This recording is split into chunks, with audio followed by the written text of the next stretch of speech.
Pilipinas.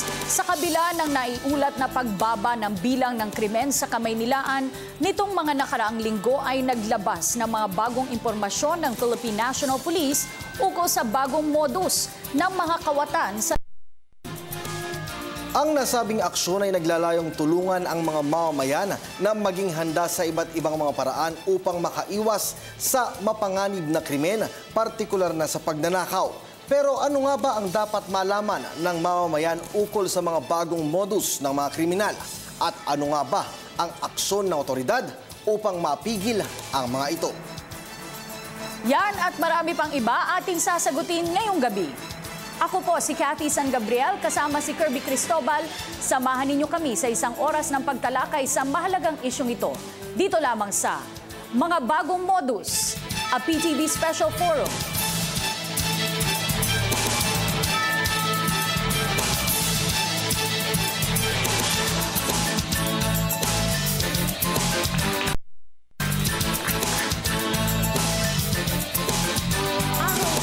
Ay laging paalala ng ating mga otoridad ang pag-iingat ng publiko sa iba't ibang modus operandi ng mga kawatan.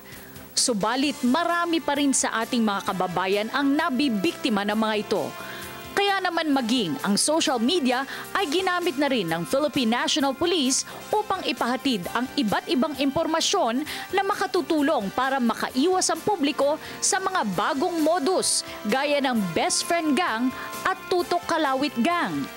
Nariyan din ang mga impormasyon laban sa mga pangkaraniwan ng modus gaya ng salisigang, laglag barya gang at pitas gang.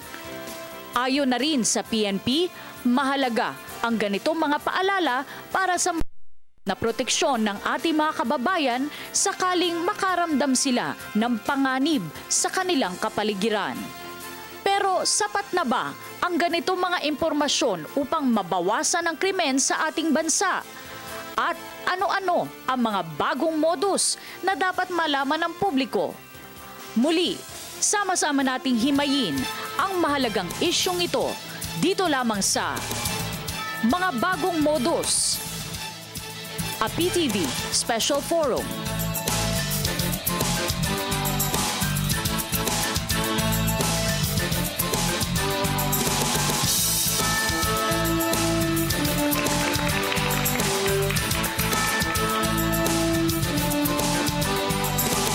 Muli, isang magandang gabi sa ating mga bagong modus, Cathy, ang ating pag-uusapan ngayon dahil nagkaroon nga ng decrease doon sa ating kampanya ng PNP tungkol doon sa paglaban sa krimen. Ngunit sa kabilangan ng pagbaba ng bilang ng krimen sa ating bansa ay mahalaga pa rin na bilang mga mamamayan alam natin kung ano itong mga modus na ito para alam natin kung ano yung gagawin, di ba? Tsaka napakahalaga rin na magkaroon tayo ng mga ideya kung paano nga ba lumaban sakaling atakihin tayo ng mga ganitong klaseng mga mapanamantala.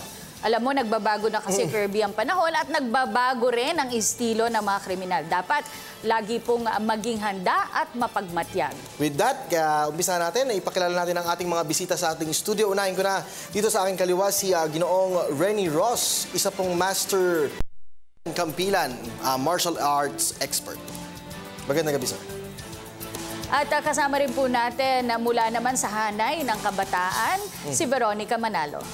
Hello, good evening po. At makakasama rin po natin si Captain Martin Dino, chairman naman po ng Volunteers Against Crime and Corruption o VACC. Magandang gabi po sa ating lahat at sa ating mga mamamayan. At kasama rin po natin si Chief Inspector Brian Gregorio mula sa Philippine National Police. Magandang gabi, sir. Magandang gabi, Cathy and Kirby. Magandang gabi sa ating mga televiewers. Isang mainit na pagbati po mula sa inyong Philippine National Police. Unahin na natin si Chief Inspector Gregorio. Sir, bumaba nga po ba talaga ang bilang ng mga krimen sa ating bansa? Tama po yan. Bumaba po numero ng krimen sa ating bansa, lalo na po dito sa National Capital Region.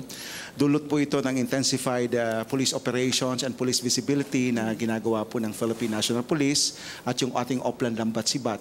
At kasama din po yan yung ating mga iba-ibang proyekto katulad ng pagkakabit natin ng mga CCTVs doon sa mga crime-prone areas within Metro Manila. But despite that, sir, nakita ko nga po sa Facebook, no, at iba pang social media, naglabas ng infographic yung Philippine National Police. Ito, nakikita natin sa ating mga television screen.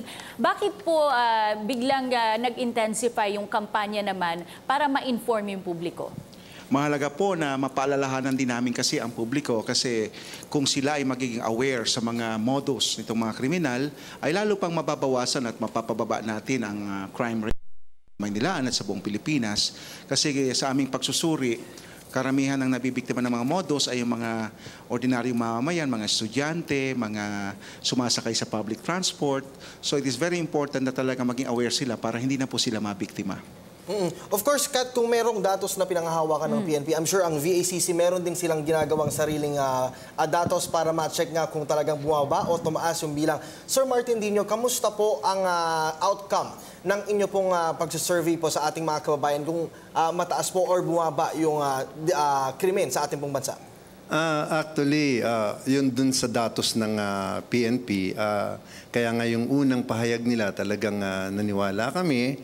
At yan siguro pwede nating tanungin ng mamamayan kung ano yung nangyayari sa kanilang lugar. Pero siyempre, hindi naman natin kailangan na isisi sa ating kapulisan. Lahat ng problema natin when it comes to peace and order. Nalulungkot nga ako, sayang, sabi ko, bakit hindi mangyari ngayon, kamukha nung panahon namin, nung barangay captain ako. Napakaganda ng ginagawa ng ating kapulisan ngayon na meron silang mga infomercial na kung saan kung paano makakatulong ng prevention para doon sa mga modus operandi na ginagawa nitong mga kriminal. Pero may kulang. Dapat siguro kung halimbawa't nagbibigay ka ng babala para dito sa mga law-abiding citizen, mas babalaan natin itong mga kriminal. Mas magbigay tayo ng matinding mensahe sa kanila na pag gumawa kayo ng masama sa ating mga mamamayan, may mangyayari sa iyo o may paglalagyan ka sa lipunan na to. Kasi ako naging barangay captain ako. Alam namin kung sino yung mga kriminal within my jurisdiction. Alam ko kung sino holdupper, alam ko kung sino magnanakaw, alam ko sinong puser. During that time, inutusan kami ng Department of Interior, DILG.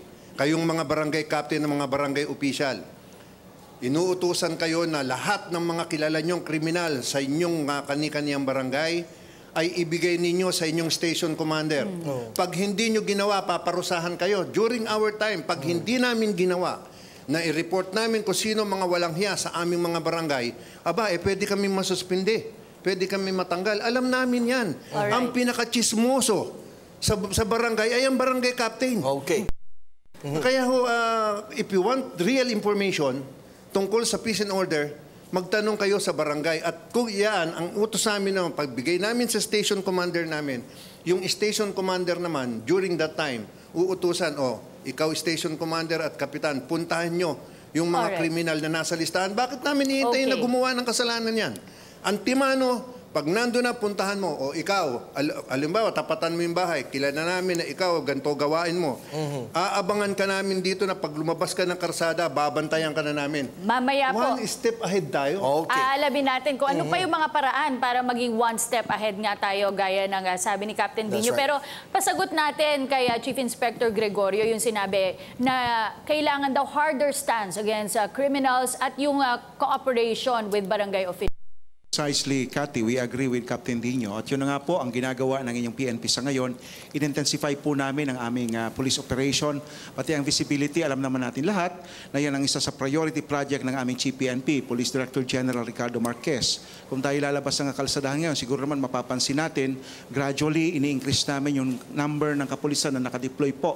Yung numero ng mga pagganap po sa mga checkpoints sa iba't ibang lugar, ginagawa po natin yan. Kaya marami ho kaming accomplishment. As a matter of fact, maliban po dyan, yung aming pong proactive approach sa paghuli ng mga most wanted. Marami hong most wanted every day ho day-to-day na nahuhuli ang Philippine National Police. Okay. Kahit nagiging resources na ng PNP, ng mga otoridad, yung paggamit ng social media, gusto kong tanungin si Veronica Manalo. Very active ang ating mga kabataan paggamit ng social media. Karamihan ng mga nangyayaring krimen na ipopost agad sa Facebook or kung ano mga social media accounts. Gaano ka-importante na maging aware yung ating mga kababayan sa pagpopost ng mga ganitong elemento?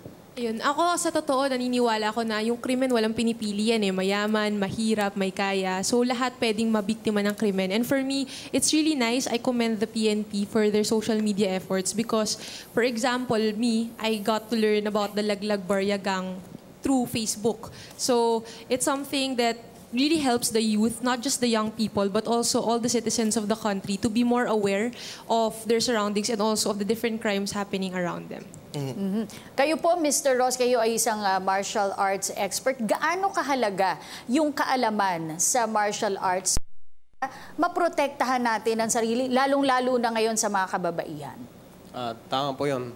Hindi sapat ang lakas ng loob para lumaban sa mga ganong klaseng mga criminals. So, kailangan lang ng proper training talaga.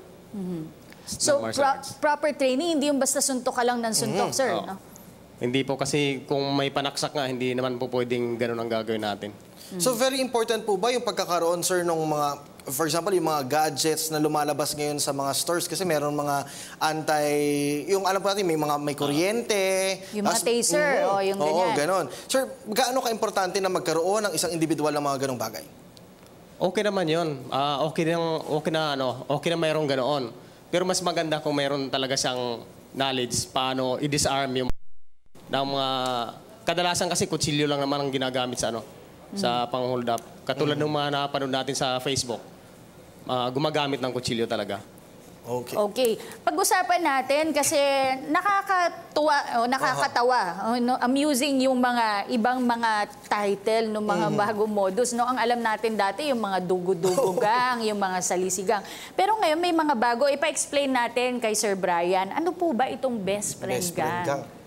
Bago ko i-discuss yung best friend gang, para lalong maunawaan ng ating mga kababayan yung anatomy ng modus, bigyan ko muna ng kaunting introduction. Yes. Ang anatomy kasi ng modus is nandiyan po yung intention ng mga kriminal na makakuha ng ari-arian ng isang tao.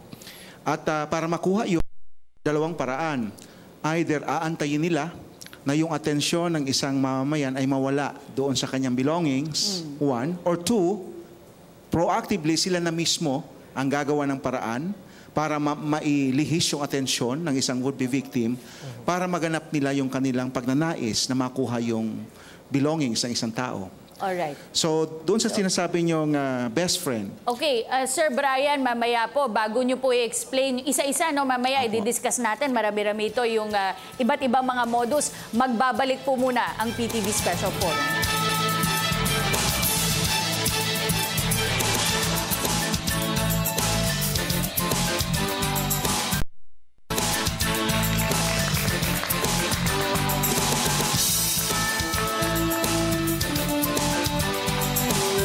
Muli, nagpapatuloy po ang inyong PTV Special Forum. Ang pinag-uusapan po natin mga bagong modus gang. Oo, at para nga malaman pa ng ating mga kababayan, ano nga ba itong mga bagong modus na ito? Ipapaliwanag yan sa atin ni Chief Inspector Gregorio.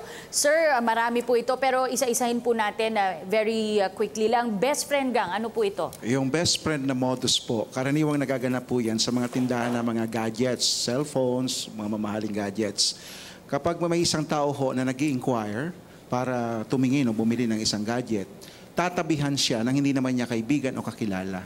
At ito pong tatabi sa kanya, magpipretend na kakilala niya o siya. Doon sa paningin ng tindahan. So babatiin niya yung nag-i-inquire para i-impress doon sa isip ng nagtitinda o tindera na magkaibigan sila. So titingin din siya ng gadgets at pagka nalingat yung tindera, siya aalis at ipupuslit niya yung gadget. Kahit di na siya makita, iisipin ng tindera na anyway, magkasama naman sila. Palagay ang loob ng tindera. So ang magbabayad ngayon yung naiwan. Ngayon, pag hindi na yung bumalik, tatanungin yung naiwan, ma'am, asa na ho yung isang cellphone na tiningnan ho ng kasama nyo, ng kaibigan nyo? Ay, hindi ko kakilala yon. Di po ba nagbatian kayo kanina? So, yun po ang simpleng modus ng best friend. Ayun, kaya mag-ingat sa mga tumatawag sa'yo na friend. Oh, friend. Okay, yan. next naman yung Kat. Dura gang. Ito, medyo bago Dura. naman. Dura Boys naman ang tawag. Sir, ano naman po ito? Yung modus naman ng Dura-Dura Gang, gumagawa sila ng proactive means para yung atensyon ng isang would-be victim ay malingat, ay may lihis. Halimbawa, naglalakad ka sa isang mataong lugar, may lalapit sa iyo, sasabihin, ma'am, may duraho kayo sa likod. So ikaw naman, dahil realizing na may dura ka at may pupuntahan kang lakad, for example, you can't afford na maruming likod mo. So, papapalingon ka and some of them would even help you na tanggalin yung dura, kunwari. Siyempre ikaw, tumitingin ka sa likod, hindi mo na napapansin na yung bag mo sa harap, dinudukutan na nung kasamahan din nila. They are just trying to divert your attention.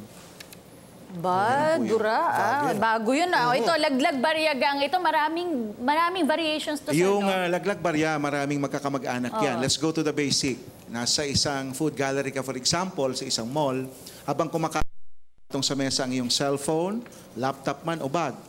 Lalaglagan ka sa ilalim ng mesa mo ng barya. Ngayon, may bills na rin yan. Sasabihin, ma'am, nahulog po yung pera nyo.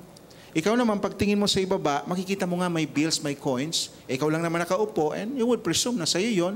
So, isa-isa mong dadamputin yun. Habang dinadamput mo, hindi mo alam na yung cellphone mo sa ibabaw na lamesa, yung bag mo, Dinadampot din. So, ano ang element doon? Dinistract ka lang din. Oo. Dinistract lang yung attention mo para makuha niya yung gamit mo. Okay? Merong isang kapamilya yan. Nasa parking area, bubuksan mo sa sasakyan mo para umalis na. Sasabihin sa'yo, ma'am, may pera ho nasa likod ng sasakyan mo. So nakapatong doon sa likod ng sasakyan mo, makita mo may coins, may bills.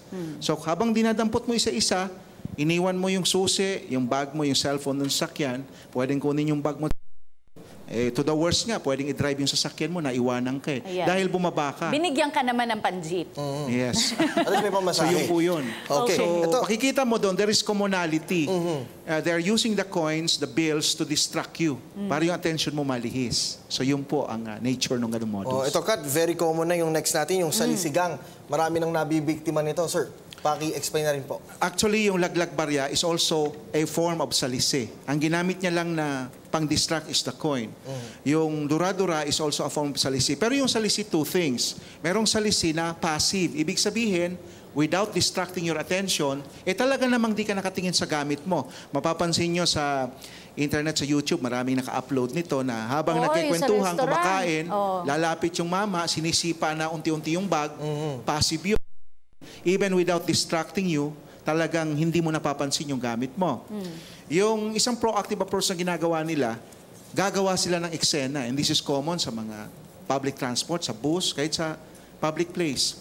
Kung sa bus ito, for example, mapapansin mo sa unahan, may nag-aaway, may nagsasampalan. Common yan eh. Okay, Lagi so lahat ng tao doon nagdadrama. nakatingin. So dahil nga nandun yung attention mo, either may lalapit na o hold upin ka or meron ng mangunguha ng gamit. So, sa isang pampublikong lugar, nangyayari rin to. Lalapitan ka, ikaw mismo. Aawayin ka. Sabihin, ikaw, yung asawa ko, ganyan, inano mo. Yung mga tao naman, di makikialam kasi kala nag-aaway lang kayo. Pero yung kasamahan nila, dinudukutan ka na. So, nakita nyo yung commonality. Someone will do something to distract your, para ma-distract Mo ka. yun? Para yung Inaway ka attention mo na. malihis. Dinukutan ka pa. Problem yung nawala sa Ito masakit to, masakit. Pitas, gang. Nako, sa mga kababaihan. Yung modus po ng pitas, ito yung very common na nakasakay ka sa jeep, may suot kang jewelries, aantayin nila na eksakto yung stoplight, mag-green, pag-go sa kapipitasin yung hikaw mo, patakbo na yung jeep. Wala ka ng time para bumaba. Kasi traffic, for example, sunod sa yung masasakyan. So yun yung ordinaryong pitas. Or it could also happen kahit naglalakad ka lang sa kalsada, sa mataong lugar, may jewelries ka, without you knowing it, biglang may pumitas na lang ng jewelries mo. Ang masaklap noon, napupunit yung tenga nung biktima. Merong ganong case, meron namang yung mga expert na hindi man lang dumudugo. Nung reporter ako, merong ganun eh. May Pero story in ganun. whichever way, talo ka doon. So dapat, ang advice natin niya sa ating mga kababayan, pag yung lugar, medyo di mo kabisado at tingin tingin natin medyo risky, we discourage yung pagsusuot ng mga jewelries. Kung pwede, suot mo na lang doon sa opisina pagdating mo. Yung last natin, Kat, ito medyo mapanganib na kasi tutok, kalawit, gang. Sir, paki-explain po. Tutok kalawit, from the term itself, tutok kalawit, ito yung aakbayan ka, sasakaling ka, tututukan ka ng either baril o kutsilyo. Ito yung original form ng pang-hold up. Lately, na-report ito, makikita nyo. Minsan, dalawa aakbay sa'yo. So, yung tao nakakita, kala mga kaibigan mo lang, di nila alam may nakatusok ng kutsilyo sa'yo. So, kung hindi ka expert katulad ni Master Ross, you have no other choice kundi ibigay mo na lang yung hinihingi para di ka masaktan. Marami talagang paraan yung kawatan. No? Kat, may mga inihandang tanong yung ating mga bisitang estudyante. No? Unahin ko na itong si Zaira Banyaga, galing sa UP Diliman. Zaira? Magandang gabi po. Para po ito sa ating officer mula sa Philippine National Police. Ano po yung mga hakbang natin sa mga krimen kung saan ang mga sangkot na o ang mga nahuhuli ay mga kabataan o minor de edad? Ano po yung mga action natin para sa mga ganitong sitwasyon? Kapag kasi involved is minor, nakaspecify ho kasi sa batas yan. Kapag ka below 15 years old, kahit napatunayan na ginawa niya, wala ho siyang criminal liability. Pag below 18 years old, above 15, tinitingnan pa kang court yan kung merong discernment. Ibig sabihin, nung ginawa niya ba yung krimen, aware siya? Or wala lang? Ibig sabihin, wala isip bata pa, kaya pwede siyang ma-exempt. Ngayon, in both ways, kung walang discernment at kahit yung below 15, wala ho silang criminal liability. At yan po ay tina-turn over natin sa Department of Social Welfare and Development para po rehabilitate. Ibig sabihin, naniniwala ang batas na itong mga edad na ito ay kinakailangan pa sila magabayan at naniniwala ang batas dito na sila ay pwede pang ma-reform dahil bata pa po sila. So, hindi ho sila napaparusahan. Unless mapatunayan na may discernment, magkakaroon po ng criminal liability. So, hindi po kinukulong ng pulis yan. Itina-turn over po natin sa DSWD. Alright, ang sunod na katanungan ay mula naman kay Giancarlo Librojo, mula pa rin sa UP Diliman. Good evening po, sir. Chief Inspector Gregorio. Ang tanong ko po, naglagay po kayo ng mga camera sa matataong lugar sa Kamaynilaan. Gaano po ba kalaki ang naitulong nito sa pagsugpo ng krimen dito sa NCR? Malaki po. Kasi two ways. Pagka on the spot na may gumagawa ng krimen, agad-agad hong through radio, marirespondihan ng pulis at maaaring makot in the act yung pong kriminal. On the other hand, kung sakali naman hong hindi na monitor mismo yung the act itself, pwede pong ma-review. Alam ba may nag-report na siya'y nabiktima, pwedeng i-review po yun at through that video, pwede makuha yung identity nung pong kriminal that could lead to the arrest of such criminal. Malaking tulong po yun sa investigation. Kaya nga mapapansin nyo, ginawa po nating priority yung mga crime-prone areas tulad po ng Baclaran Taft, dito po sa Monumento sa Caloocan, dito po sa Aurora Boulevard Corner EDSA. Tinadtad po natin yun ng CCTV cameras para nang sa ganun po ay talagang mahuli natin yung mga kriminal. Okay, Chairman Dino, would you agree na gawing mandatory mga CCTV? Kasi tila malaki ang naitutulong nito sa pagsawatan ng krimen. Correct. Totoo yan. Dapat ang laki-laki ng pondo ng barangay. Dapat yung buong barangay lagyan ng high-tech. Hindi yung mumurahin na CCTV.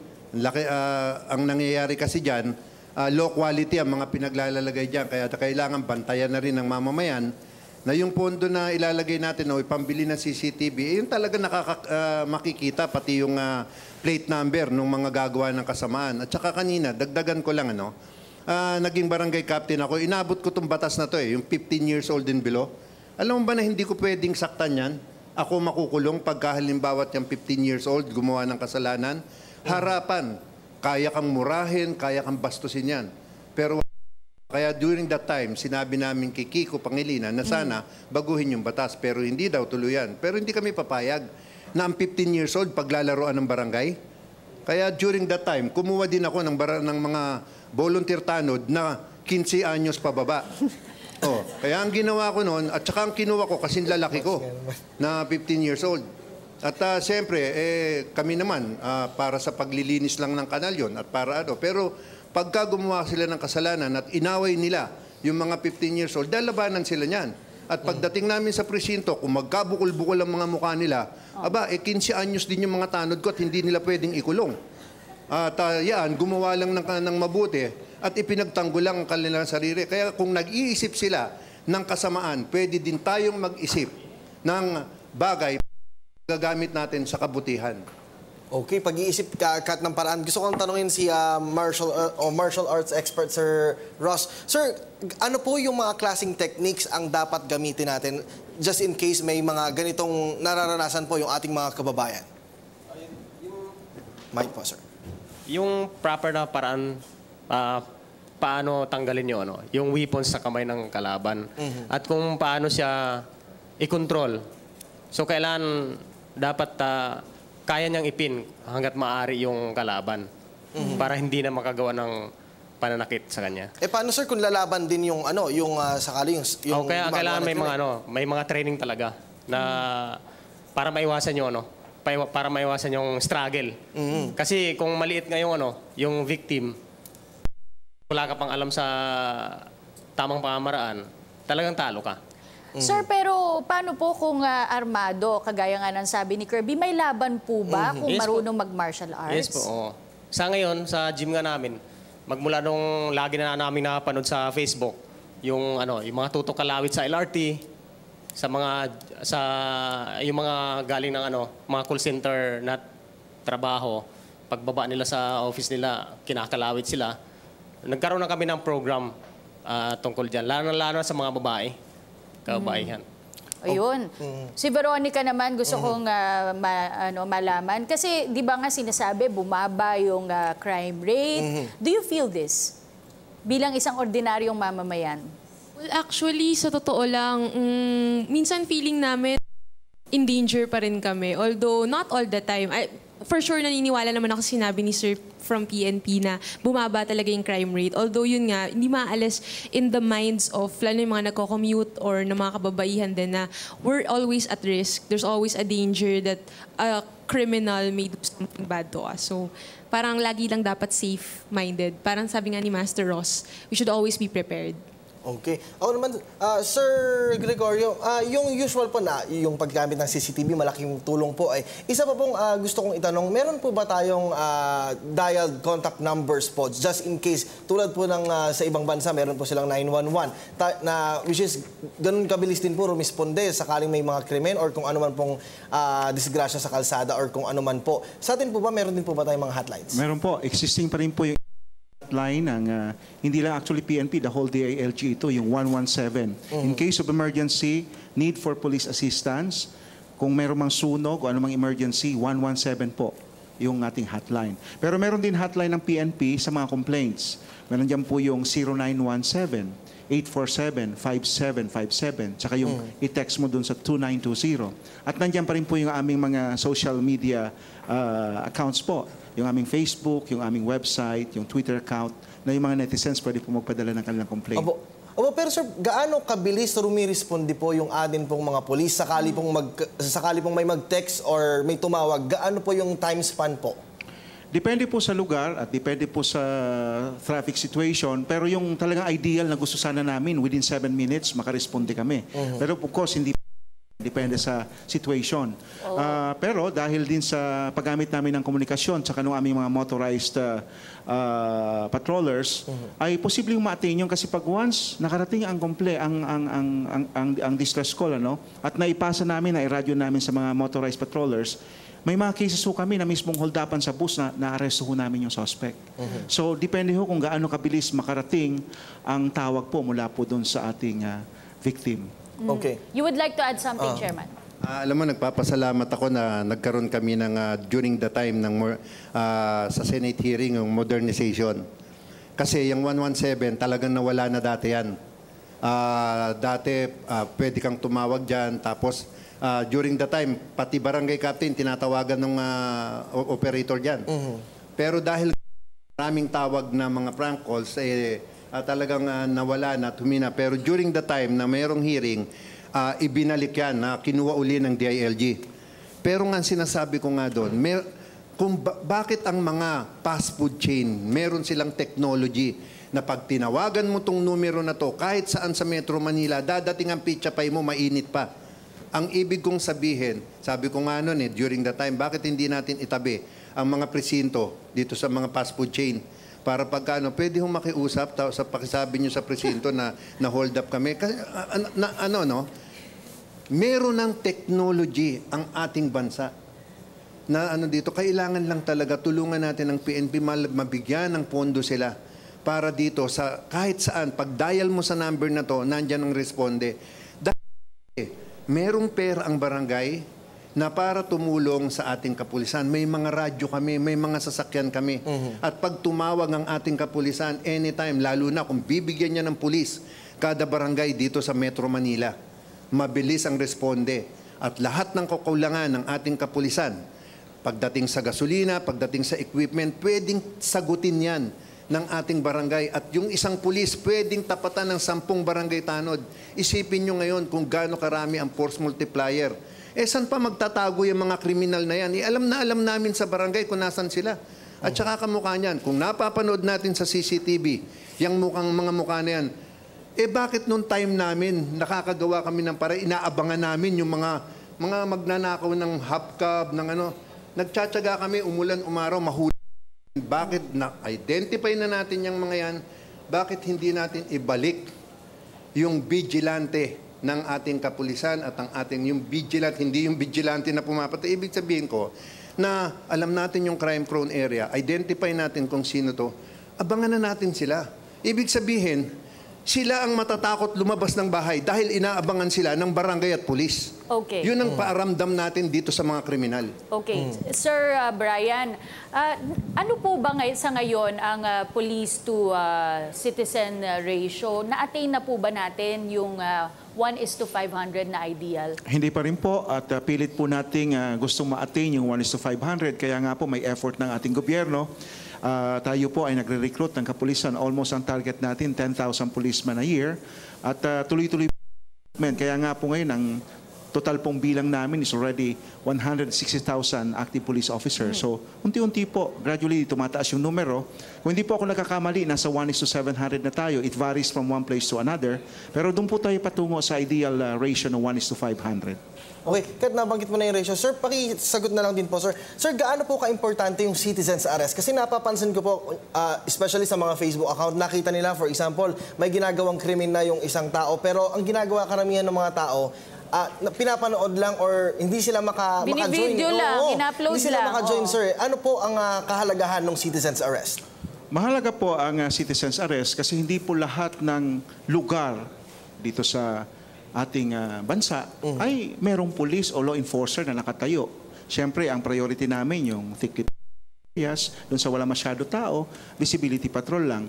Ngayon, kung merong isolated case po na ganyan na napanood ng ating mga mamamayan na ang isang krimen ay kasalukuyang ginagawa or ginawa, nakapaloob po doon sa citizen's arrest na sila mismo pwede pong arrestuhin yung kriminal. But of course, we need some practicality here. Halimbawa naman, kahit na-witness nila, kung malaki sa pangangatawan yung kriminal, armed, at wala rin kakayanan yung ating citizen, ay minumungkahi namin na itawag na lang sa amin. Pero kung sa pagkakataon na kaya nilang isubdue, dahil mas marami yung naka-witness kaysa doon sa nag-iisang hold-upper, for example, na hindi naman gaanong armado, pwede nilang gawin yun. At Sir, yung pagkuyog ba, okay lang po ba yun? Aresto po ang termino. So, pag sinabi mong kuyog, that's another thing. When we say kuyog, yan po yung sabay-sabay. That is also a crime.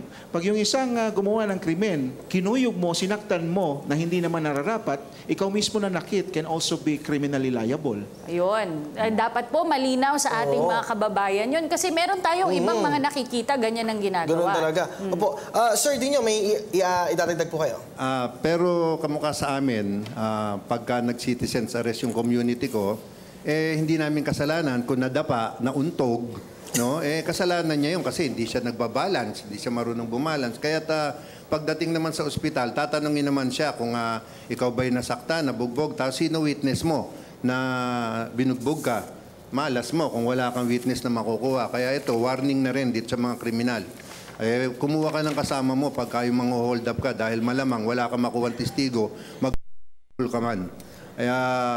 At least dapat ganito alam mo, nalulungkot tayo dahil every time na may mangyayari ng krimen, parang sinasabi natin sa community na, okay, maganda yon, sinasabi sa atin na mag-ingat kayo, huwag kayo magdala ng alahas, huwag kayo magganito sa lugar na to.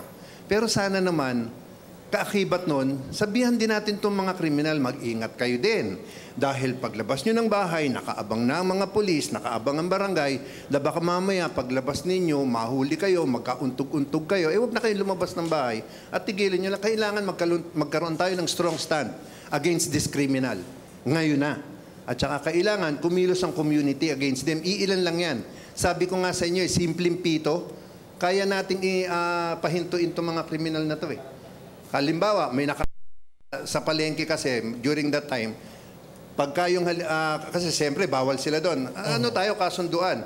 Etong pito, pag nakakita kayo ng holdapper, wala kayong gagawin kundi pito lang. Pito lang kayo, tapos turo nyo lang siya. Wala kayong gagawin, di kayo makikipag-away. Tignan nyo kung bumalik pa yung holdapper na yon o yung magnanakaw na yun sa lugar na yon, kung lahat ng community ay magpagkakaisa dahil sa isang pito. Kahit yung karsada nyo, pag kami magnanakaw dyan, mag-assign lang kayo paggabi. Pag pumito ang isang bahay, pito yung kabila, biro mo yung street na yon, pumipito. O, saan ka patatakbo? Kung magnanakaw ka, hindi ka na babalik sa street na yan.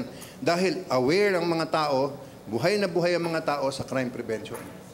Okay, napakahalaga talaga kat nung awareness, no, especially sa ating mga kababayan. Gusto ko nang ibaling yung next question ko kay Veronica. Nabanggit na kanina ni Master Rossi yung mga techniques na dapat gamitin. Gaano kahalaga yung pagkakaroon ng training especially sa mga ordinaryong taong katulad natin?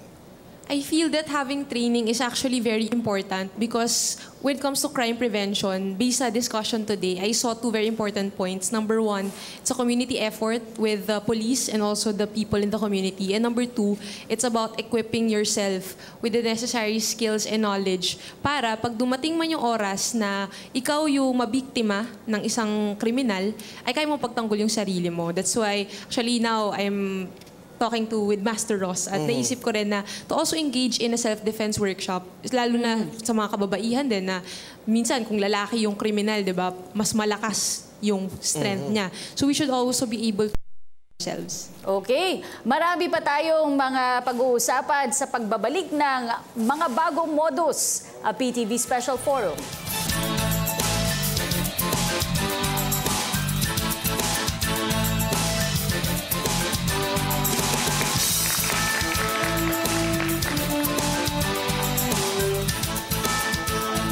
Muli, nagpapatuloy po ang inyong PTV Special Forum, mga bagong modus. Kat gusto ko lang balikan si Inspector Gregorio. Sir, nabanggit na po natin yung mga hotline, CCTV monitoring, yung information campaign po natin, mas pinaigting po natin. Sir, sa tingin nyo, ano pa po ang kulang para po mas mailapit po natin yung atin pong sarili doon po sa ating mga kababayan?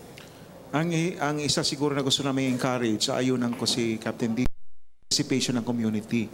Kasi alam mo, Kirby, kahit gusto mo namin ikulong ang isang suspect, pag wala hong witness sa isang crime, wala hong magte-testify, hirap po tayo ma-prosecute siya. At yung sinasabi niyang aabangan, paano naman namin aabangan kung halimbawa wala kaming hawak na warrant of arrest sa tao na yon?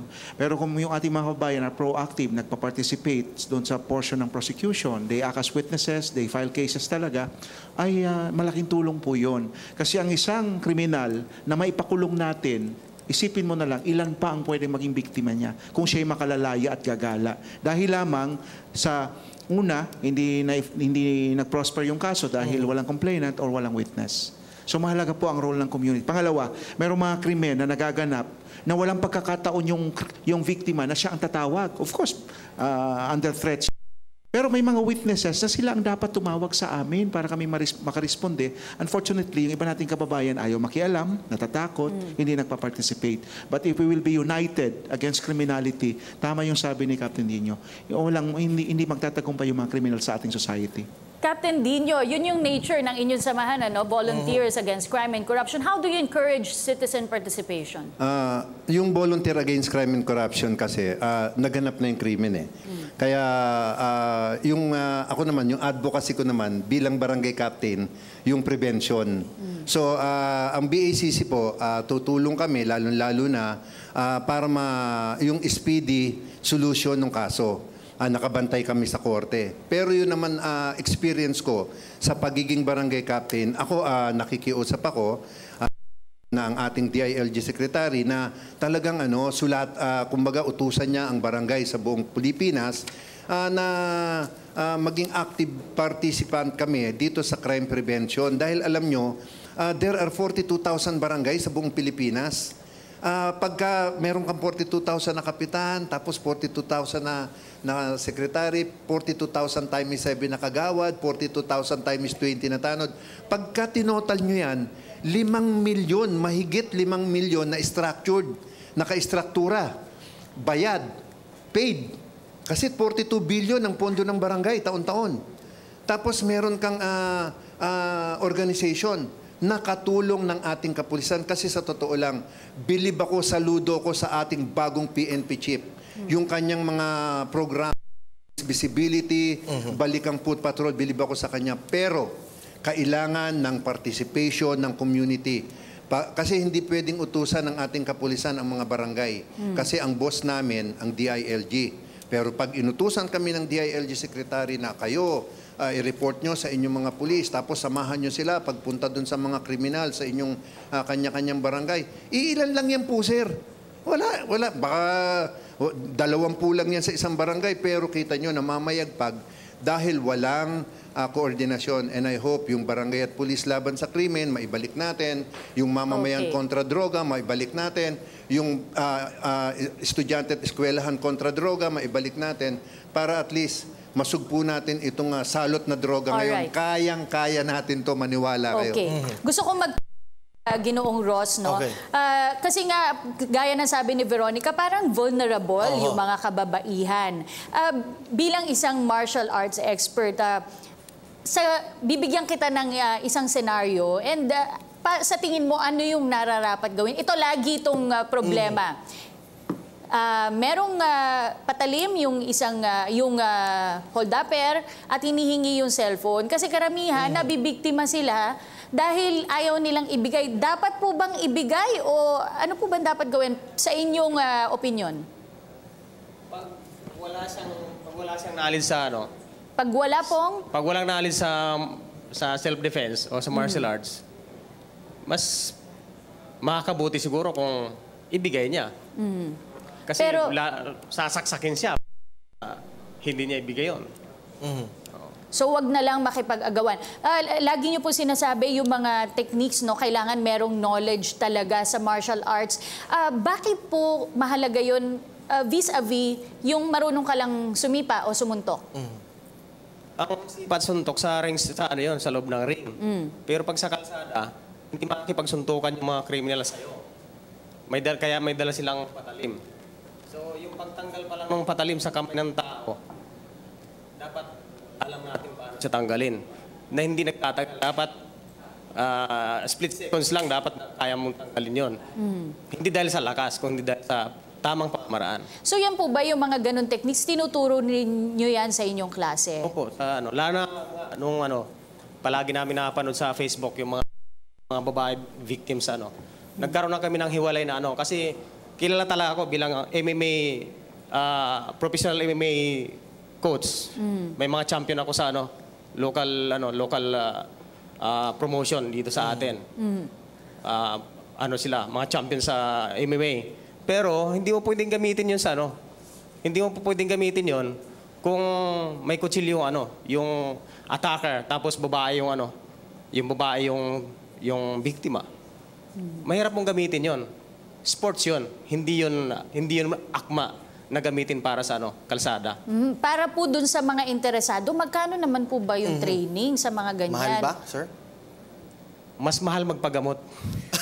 Ayun. So magtanong na lang mamaya, no? Siguro hanapin nyo yung training center sa Yaoyan, Campilan para malaman dahil mas mahal daw magpagamot. Correct. Tsaka gusto ko lang din malaman, Kat, isa pa kay Master Ross. Sir, nagko-coordinate din ba tayo? Kasi nabanggit na rin ni Captain Dino yung coordination. Nagko-coordinate ba tayo sa community rin para magturo tayo ng mga free martial arts or self-defense? Paano po yung ginagawa nating coordination para po mas makatulong tayo dun sa ating mga kababayan? Ayun. Nung nakaraang mga nakaraang buwan lang, na-invite yung team namin ng mga taga UP PGH na mag-conduct ng mga training seminar tungkol sa yun nga, kung mga babae yung mga babae yung victim, ano yung proper na techniques na magagamit against doon sa sa mas malakas o sa lalaki.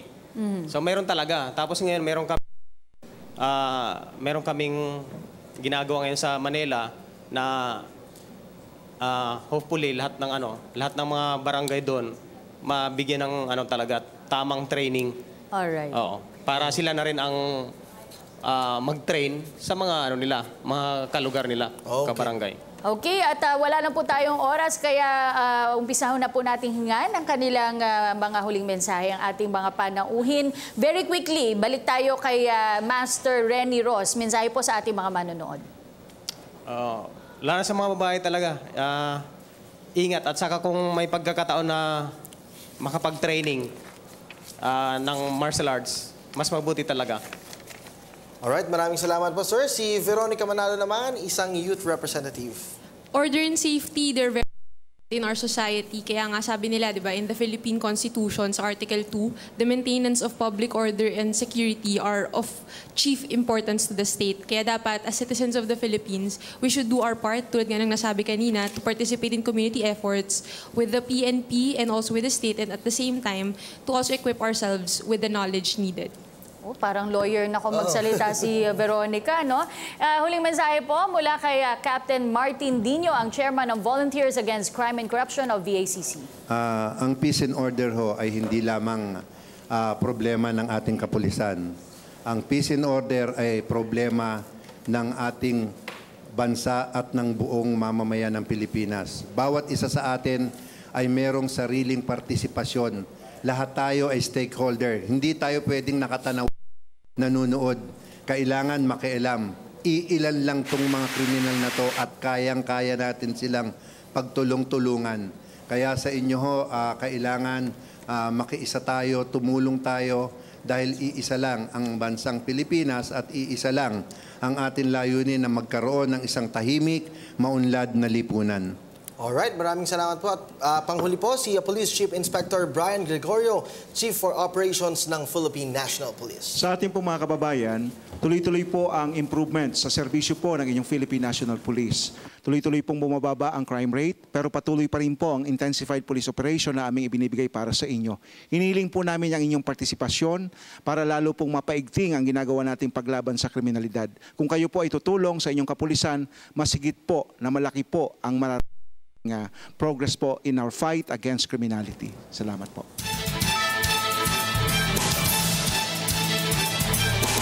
Ang ginagawang aksyon ng mga alagad ng batas laban sa mga kriminal sa lansangan ay isang malinaw na pagtupad sa kanilang sinumpaang tungkulin, ang proteksyonan ang mamamayang Pilipino. Naway magpatuloy po ang pagbaba ng bilang ng mga krimen sa lansangan at mag-ingat po tayong lahat. Ang misyong tuluyang sugpuin ang iba't ibang krimen ay hindi lamang nakasalalay sa balikat ng ating kapulisan. Bagkus ito ay nakadepende rin sa ating pansariling kahandaan.